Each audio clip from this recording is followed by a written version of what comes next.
বাংলাদেশ সবুজে ঘেরা একটি দেশ। এদেশের মনোমুগ্ধকর একটি শহর হলো পটুয়াখালী। পটুয়াখালীর সৌন্দর্য যেন সকল পর্যটকদের মন কাড়ে। সবাই যে যার মতো কর্মসংস্থান নিয়ে ব্যস্ত। হ্যালো আম্মু, হ্যাঁ আমি বের হয়েছি, আসতেছি। হ্যাঁ আসতেছি, 5 মিনিট লাগবে। বাসায় কিছু লাগবে আম্মু? হ্যাঁ আসতেছি, সমস্যা নেই, আসতেছি। হ্যাঁ হ্যাঁ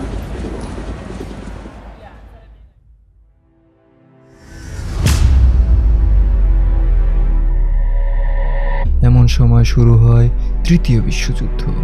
এ যেন এক দুঃস্বপ্ন। একে একে কেড়ে নেয় কোটি কোটি মানুষের প্রাণ। এর মধ্য থেকে কিছু মানুষ বেঁচে যায়। তাদের জীবনযুদ্ধ এবং নতুন রূপে বাঁচতে শেখার গল্প নিয়ে আমাদের এবারের পর্ব।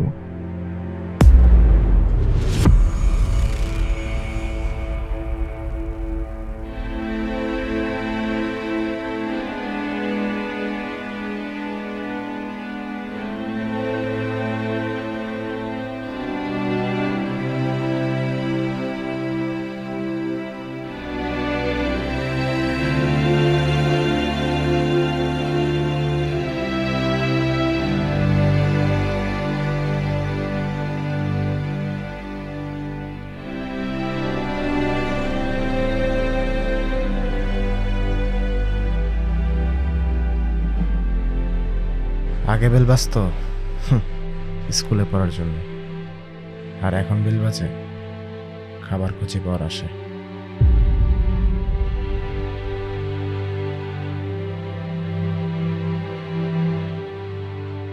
যাদের হারাইছি তাদের গল্পটা কেউ বলবে না যদি আমরা না বলি।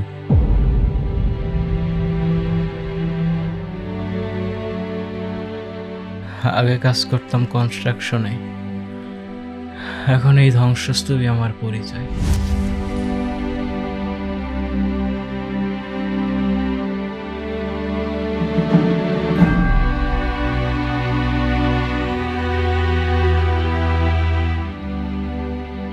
চলো কিছু খাবার খুঁজে আনি, বসে থেকে তার ক্ষুধা নিবারণ করা যাবে না।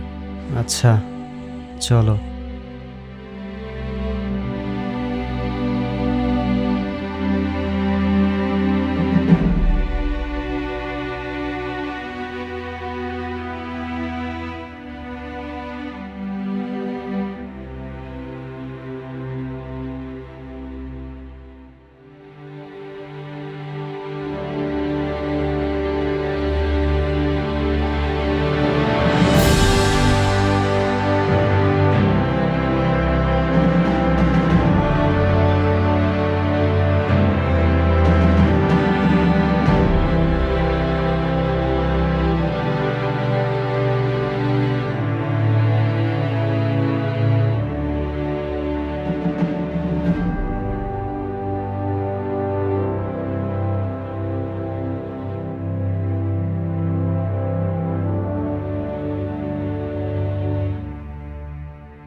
আপনারা এখানে কিভাবে পৌঁছালেন? পুরো শহর যেন এক মরুভূমি। এই মরুর বুকে এক টুকরো আশ্রয় খুঁজতে খুঁজতে এখানে এসে পৌঁছেছি। হয়তো এই জায়গাটা শহর থেকে অনেক দূরে, তাই তো কিছুটা ভালো আছে। চলুন রাতের খাবার খুঁজি।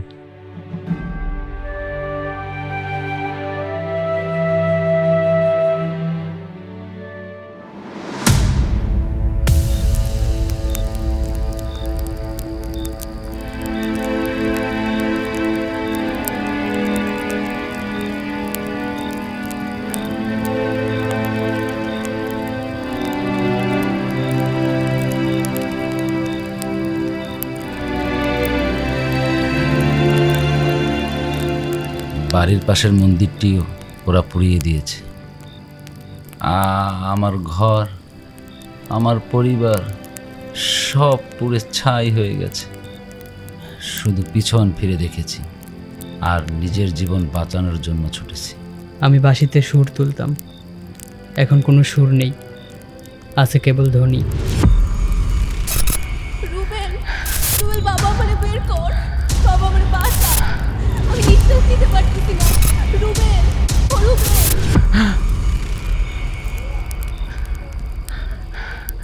কি হয়েছে? হঠাৎ চমক করলে যে? আমি মন্দিরের সেবক ছিলাম। একটা কথা মনে রাখবা, জীবন কখনো শেষ হয় না, শেষ হয় মানুষের সাহস নতুন করে বাঁচতে শেখা।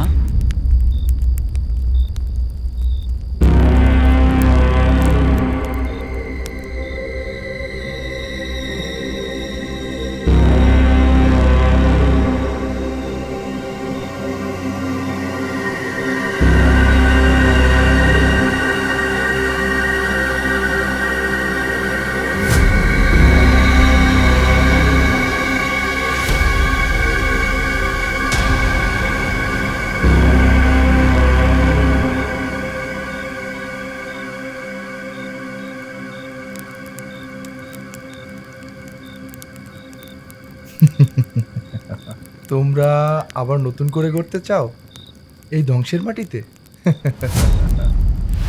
তুমি কি চাও আমরা ভয় পেয়ে গুহায় ঢুকে যাই? জীবনটা তো তোমাদের বয়সে আমিও স্বপ্নে দেখছিলাম একটা ক্যাফে খুলবো, তারপর যুদ্ধ আমার জীবন থেকে সবকিছু গুড়িয়ে নিয়ে গেল। তবে এখন ফিরে এসেছো কেন?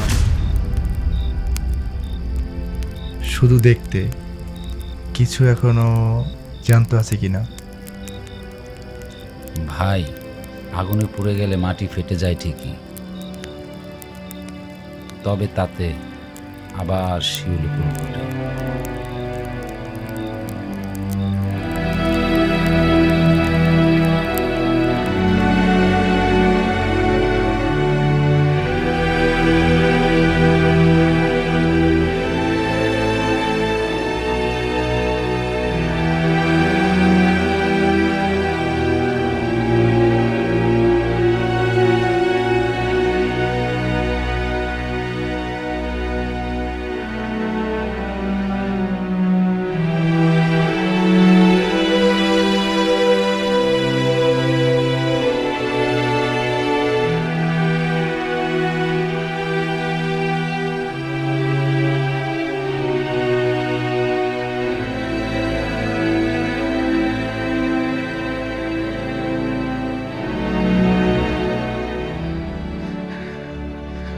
শুভ সকাল।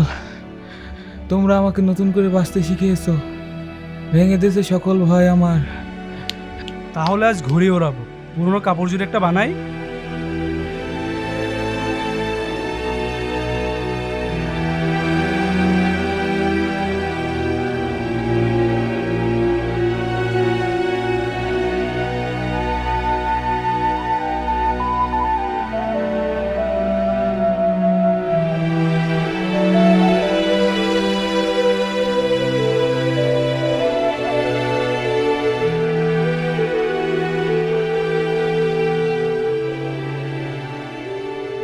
যুদ্ধ শুরু হয় পলিটিক্স দিয়ে, কিন্তু শেষ হয় মানুষের ভেতর। আমরা ভাঙা মানুষ, কিন্তু নতুন কিছু করার সাহস আছে আমাদের। সে সাহসই আমাদের ভবিষ্যৎ গড়বে।